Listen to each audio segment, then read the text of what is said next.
So the official name of the report that's recommending they close Char Lan is called a Pupil Accommodation Review. And the board staff also gave it a more feel-good name called Building for the Future. Now, I'm not just making a joke by mentioning that it's feel-good. If we're gonna come up with good counter-proposals, we have to understand what's the rationale behind what they're proposing. You know, it's like the know thine enemy. You have to understand what they're thinking with what they're coming up with. And just in the name, right away, Building for the Future. It's all about building buildings. Okay, set a little context. I mean, we don't look at the board map every day. Our board is big. It goes from the Ontario-Quebec border all the way to Gananoque, skirting around Ottawa. Okay, it's 86 schools. It's a big area.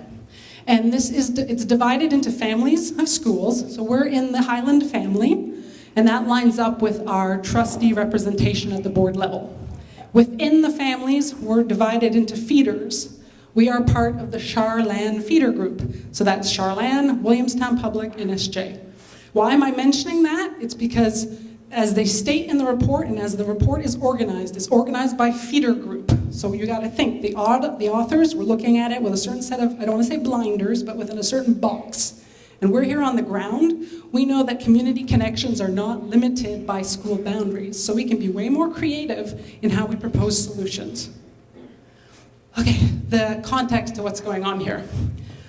We have to face facts. The board enrollment's been declining. Over the past 10 years, elementary enrollment's decreased by 3,500 students. That's 17%. But it's now stabilized, so that's good news. On the secondary level, it's decreased by a bigger number, by 4,000. We have 30, that's 30% of enrollment. And it's still not stabilized. It's still gonna go down a little bit more before it stabilizes, before those elementary school students start transferring over to the secondary. So in terms of current enrollment versus the space, the summary, the quick one-liners, the board is 1/3 empty, okay? If we look at, you can say spaces or places or enrollment, but basically how much room do you have in a school to have, for students? Overall, through the whole board, there's 36,000 places, okay? That's what they have room for. If we look at last year's numbers in terms of enrollment, 2015 to 2016, they had empty 9,834 spaces. Okay, so we have to be aware of that. The board is 2/3 empty.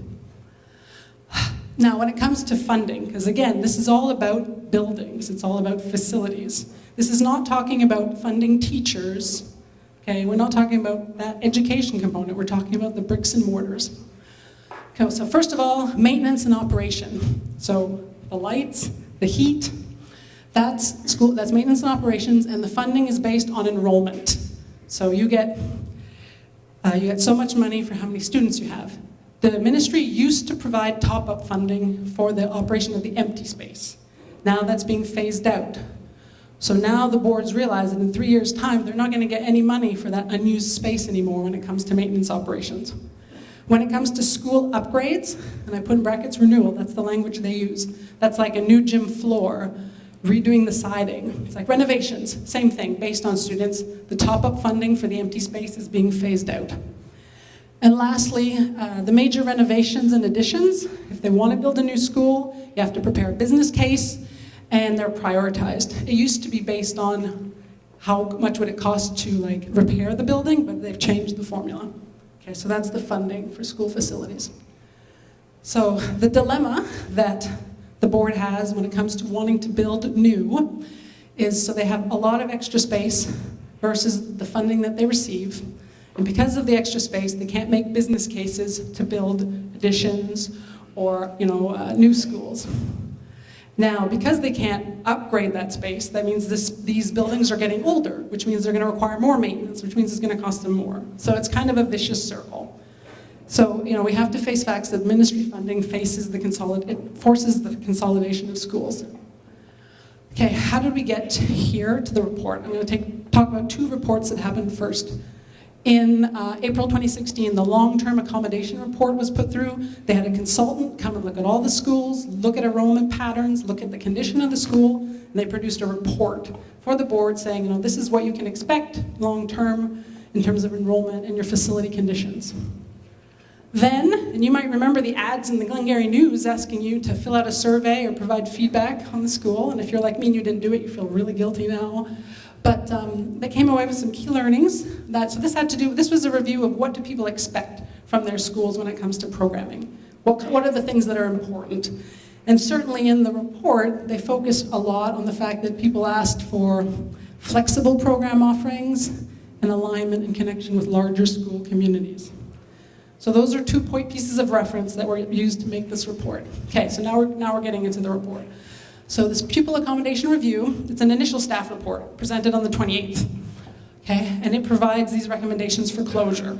If you read the report, you'll see that they have 4 key factors in making their decisions and what they use. So first of all, enrollment. Like they want to make sure the school space is optimized for long-term enrollment patterns and upkeep of the buildings. They want to make sure that, especially on the primary level, that French language instruction, that there's balanced enrollment between schools. So they're trying to move to all schools being dual track.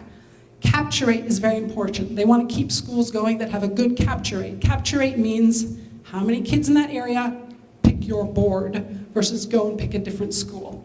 Okay, so that's important to them. We've already said capture rate is very important. And lastly, facility collaboration, where it shows that partners are willing to use some of the unused space. That is a consideration for them when they're looking at the schools. Okay, the report divides the schools recommended for closure in 4 categories. There's category 1, category 2, category 3, and then finally category 2 or 3, which would have been easier for me to understand if they just put 4, but they didn't. But regardless, so category 1, what does that mean? Their closure is effective June 30th, 2017. And it means the students can be accommodated at another school without construction or rework in another school in September. So, as in red, Char Lan is on that list. Now, this list is not in any particular order. It's in alphabetical order. It's not in order of who is worse off or not. And you'll also, another school that's close to us on the list is Rothwell Osnabrück. So again, category 1, okay? Now, category 2, 4 schools are category 2. These ones they're recommending effective June 30th.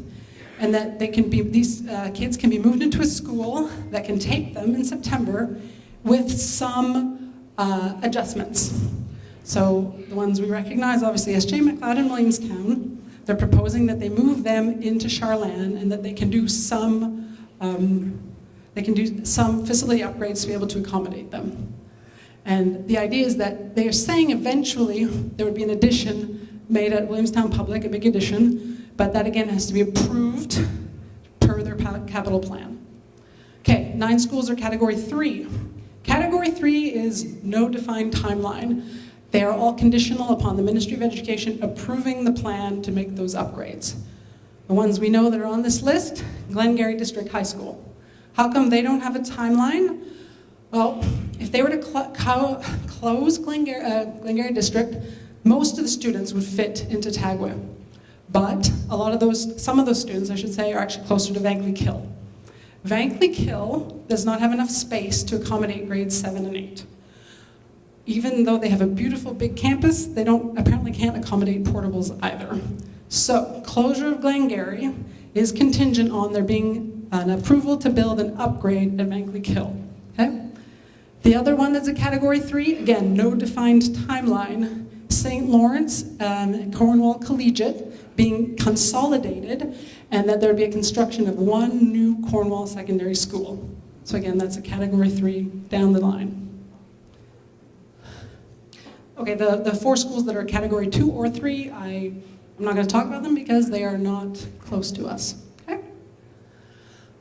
For those of you who are a bit more visual, because those lists are long, I made an overlay of the closures on the school district map. So the first ones, those are all the closures. The full red are the public schools. The ones that are red and white are the high schools. And the category 2s, and then the category 3s. Okay, so it's spread around, but you'll notice there's quite a concentration along the seaway that we're affected by. Okay, I'm going to skip over the accommodation review part because Wendy's already touched on that. Okay, so now this is the part that everyone really wants to talk about. They want to get right into the details. So I'm going to touch on 4 areas GRF, 4 feeders. Again, when we say feeders, that's a group of schools that we join together. So I'm going to do Glengarry feeder, quickly Tagwa, and then Char Lan and Cornwall, especially because Char Lan and Cornwall are very interrelated. Okay, so how am I showing this? These are the draft recommendations for Glengarry. Keep remembering that Glengarry is category 3, no defined timeline. In the Glengarry feeder, you have Glengarry District and you have Lagan. Oh, I'm going to define a term, facility cost index. That's a score. The higher it is, the worse that means your building condition is. It's basically a ratio of what it's going to cost you to rebuild versus the repairs you have to make. But it's estimated out to 2029. So they're basically, let's put it in really simple terms, to replace Glengarry District in 2029, it would cost 68% to repair of the full cost to rebuild it. Okay? Lagan is 55. The capacities of the school, Glengarry District's a big school. It's got room for 925. Lagan's got room for 280. What do they have in terms of current enrollment? 349 at Glengarry District, 161 at Lagan. That means we're talking about utilization rates, how full they are. We're talking less than 50%. So there's not, those ones are in tough shape in terms of that metric. And before I skip on, when you look into the future, it doesn't get any better. Okay, so for Glengarry District, Glengarry feeder, they looked at 4 options. Should they turn Glengarry District into a K-12? Should they just close both of the schools? Should they essentially leave it as it is, but changing some boundaries, and then close Glengarry and keep Lagan? So the report writers went with option 4. Now, quickly, what does that mean in terms of boundary? I was mentioning some kids would go up to Vankleek and some would go to Tagwa. So the school is in here, and everything, I'm sorry the colors are not so good, that's the proposed Vankleek Hill catchment area, and then the darker color is where the kids would go to Tagwa. So, I don't know, these guys are kind of in no man's land a bit. And I also am going to mention that they're going to propose to redo the boundary between SJ and Lagan. So this is the Lagan boundary, Lagan Public School, and they've aligned the early French immersion and regular boundaries. So that could affect a few kids today that go to Lagan. They would be going to SJ in the future. I like numbers. I want to try and understand what's going on here. And I really wanted to present to you what the numbers for Glengarry meant, Glengarry feeder group. And I'm mentioning this in a few places, there's issues with the report. In the case of the Glengarry feeder, there's this comment here where they say, update numbers and words. What does that mean? To me, that means either someone didn't do a good edit job or something needs to get fixed. So I didn't want to start getting into the numbers in case I was going to feed you wrong information, but we need to harp on this to find out what are the correct numbers. Okay, Tagwa, really quick. What they're proposing is, it's hitting the primary schools. They're proposing to close Maxville and North Stormont, and then increase the size of Roxmore. If you look up here quickly, you'll see that the Maxville and North Stormont utilization, they're bigger schools and they're only about just under 40% full. Okay, this is where everyone's gonna get really interested. So Char Lan. Okay, what's the current situation at Char Lan? Facility cost index, where are we? For what they project is that Char Lan's at a 63.5, and SJ is a 41.3, and Williamstown's a 57.9. You might have noticed that in the paper in the standard freeholder. There was a comment about the condition of our schools. Well, they're referring to these numbers. So they like them to be under 35. Okay, so capacity. Char Lan is 413. This is how many could fit. SJ McLeod's 187. Williamstown is 213. Where are we really? Char Lan 323, SJ 19, and Williamstown 345. So what are our utilization numbers? Obviously SJ is quite low, and Williamstown is bursting at the seams, hence all the portables. Overall, we're not so bad though. 85% is really not a bad score if you compare us to the other parts of the board. Okay, and then in terms of projection for the future, it's kind of the same. So what did they consider for us? They considered closing SJ, and keeping the other two status quo. They proposed closing SJ in Williamstown and changing Char Lan to K-12. They proposed closing SJ in Williamstown and changing Char Lan to a K-6. And the other option was splitting across SJ in Williamstown. So put K-3 in SJ and 4-6 in Williamstown, which seems, like a good idea. They like to keep those age groups together. I should mention, though, that if you put all the K-3 into SJ, you're actually over capacity at SJ, and then you're under capacity at Williamstown. So it's like 120 at SJ and 70% at Williamstown. So what did they pick? They picked this. They're proposing, proposing, close SJ in Williamstown and change Char Lan to a K-6 school. Okay. So what are they going to do with the Char Lan students? Obviously, if they're changing what the school grade levels it does. So I'm going to show you some enrollment numbers. What they're proposing is that all the Char Lan students go to St. Lawrence High School. Okay? Now, another error or typo in the report is in the Cornwall section of the report and all the other sections, they give a facility cost index to St. Lawrence of 68.4 and 93.5 for CCVS. I haven't been to CCVS, but I understand it's not, I could use a fresh coat of paint. But you'll notice, though, that these numbers are worse than our numbers for all of our 3 schools, okay? But for some reason in the Char Lan section, they give these much better numbers for the 2 high schools. So we're gonna have to ask questions about what does that mean. But what's important to notice, so I went over that. So utilization, both the Cornwall high schools are about 60-some% full. They have extra room, but they're not in the best shape. Now, what happens if we send our Char Lan kids? So if we take St. Lawrence and we put all the 7 to 12 from Char Lan, that would give them 818 students effective next year. If we take CCVS, and they are proposing in the other section of the report that they'd get all the RO students, they'd be 976. Where does that mean in their percent utilization? So St. Lawrence would be just over. CCVS, since it's such a big school, would still have space. But that probably means portables if all the Char Lan students do go to St. Lawrence. Okay, now this is where my husband says I gotta go quickly because not everyone wants to hear about numbers. Well, maybe some of you like them like I do. In the report, all the number sections are divided into 2 pieces. And remember, we're always talking about buildings. We're not talking about teacher salaries. We're not talking about that sort of thing. We're talking about physical upkeep. They're divided into 2 sections. They're divided into renewal. Renewal is renovations. New floors, new siding, not major stuff. So they talk about the funding you get, the expenditures you spend, like you're gonna outlay, and then the difference. Then the other section is maintenance and operations. The lights, the hydro, if something gets broken, a window, the fixing that goes in that, okay? And then the way that these charts are laid out is they do the first section on what's the status quo, then they do the section on what's the financials associated with what they're proposing, and then finally what's the impact net on the situation. So if you see here, what they're proposing for our feeder group, for Char Lan, SJ, and Williamstown altogether, would reduce the funding we get from the government reduce it by $500,000. It would reduce the spending in renewal, so the renovation spending that they're thinking about would no longer have to happen, and they're estimating that's $4 million for the 8 years finishing 24, 25. They have the reports are laid out in a strange way, but this is 8 years ending in 24, 25. So the net is that they're going to save $4 million on renovations. Okay.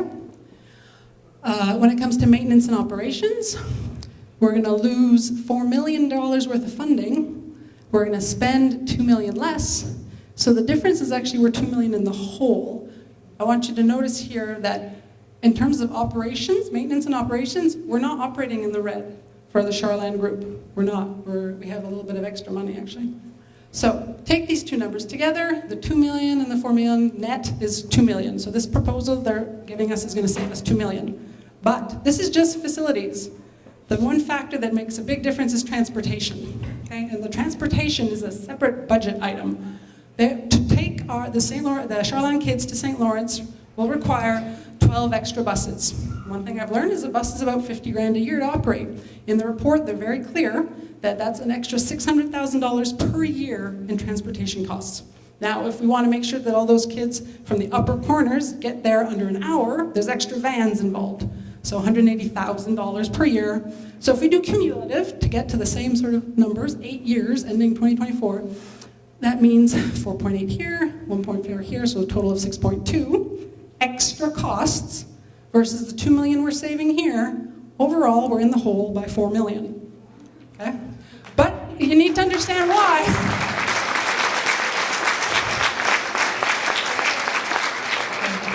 So now, let's see, why would they be proposing something like this?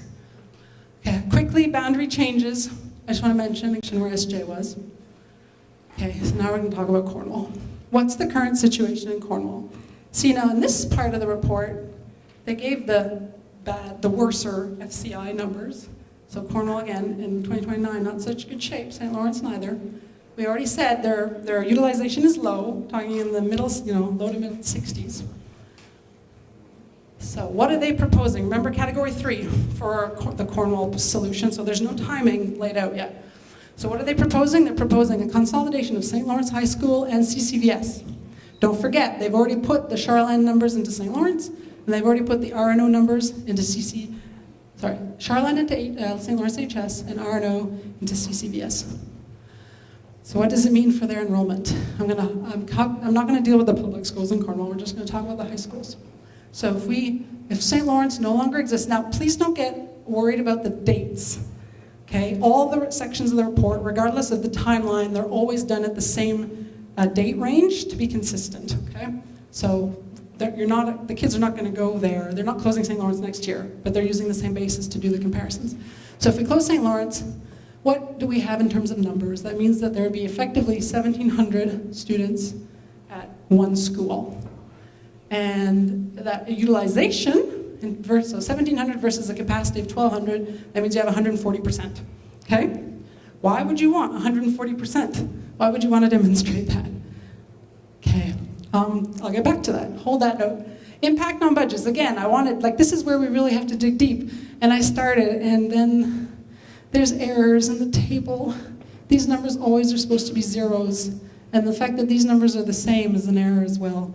So we're going to have to, in that ARC committee, we're going to have to get those numbers to see really what is going on. What are they proposing in Cornwall? Okay? And what is the impact financial? Okay, now what I'm showing you here, the next slide, is not in the report. When they presented this report at the board, they made a nice PowerPoint. When the staff presented it to the board, they made a presentation, the PowerPoint, and embedded in that PowerPoint was a second kind of presentation about their capital priorities plan. And talking about how do we get new schools built in Upper Canada District School Board. So I mentioned that the old funding scenario was if your school was in too bad shape to repair, you're a good candidate for a new school. Now the rules have changed. You have to do your business case. And what do you need for a strong business case to build a new school? You need a high facility condition index, a high FCI, a bad condition. You need current and future enrollment pressures of more than 4 portables. You need to show that utilization over 100%. You need to show that you're going to have future enrollment pressure potentially from consolidation. You need to show that you have lack of available pupil spaces in neighboring schools less than 20 kilometers radius. And last, you need to show that these all are strengthenings. It's not a must, but it strengthens your case that you are proposing to build a school of 400 elementary or of 1,000 on the secondary side. What lowers your case is if you have a low, if your building's in a good shape, it weakens your case. If you have excess space, it weakens your case. If you have excess space within a 20-kilometer radius, it worsens your case, or if you're proposing smaller schools. Now, this is out of that presentation. I haven't made any modifications here. These were the schools that were on the Upper Canada District School Board's list for capital upgrades under their old system, under the prohibitive to repair list. Cornwall Collegiate is number 4, so I guess Maynard and Caldwell, they're in really bad shape, because that's in 5 years. Perth, and then there's Cornwall at 89. But as they're pointing out, look, we have 396 empty spots at Cornwall, and we have 1,000 excess points in surrounding schools. So our business case vanishes to build the Cornwall School. If I go back here, in this scenario, that ticks all the boxes. And I'm not saying this to make people mad. I'm not saying this because we have to be smart about what we're doing here. We have to understand that this is one of the objectives of the report, is that there's some schools in really bad shape in certain areas of our district that need fixing. Okay, so we have to understand that when we come up with our solutions, that we don't make someone else's situation worse. I mean, we don't have to solve other people's problems, but we need to keep this in mind. We need to understand that they're wanting a better, more modern school in Cornwall. So, okay, I think I've got through. I'm good? All right. And I didn't see anyone sleeping. Thank you.